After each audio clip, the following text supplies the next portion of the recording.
So tonight, Insider focuses mainly on the Iranian threat and the prospect of a multi-front conflict with Iranian proxies in Lebanon and Gaza. What can you tell us about this? First of all, what I can tell you is that I have great guests to talk about it today that really know their stuff, Ambassador Dani Ayalon and Colonel Miri Eisen.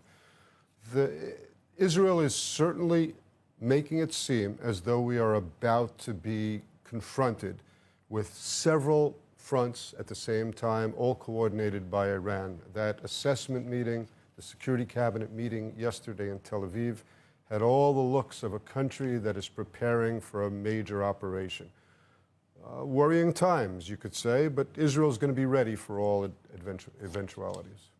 Okay, so now as you reported, U.S. Secretary of State Antony Blinken saying that all options are on the table with regards to Iran, and yet we are seeing the White House still trying to secure a diplomatic solution so far with little success.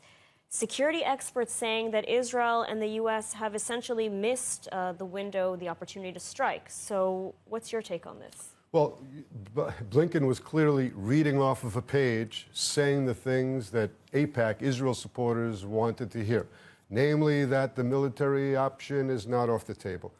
I don't see it happening, mainly because Iran is so close to having the technology, to being able to put together a weapon, that I think it could be even more dangerous to try to strike them now. Because even if you hit them, and you hit them hard, they still have the technology. The technology will still exist within their computers, within the Iranian space. And therefore, you have a situation where we can almost count on the fact that they will have the capability. The question is, can they be convinced not to actually create a bomb and stay months or even years away from actually physically having a weapon? Mm-hmm. That's an interesting assessment. So do you think that the diplomatic option is all that's left?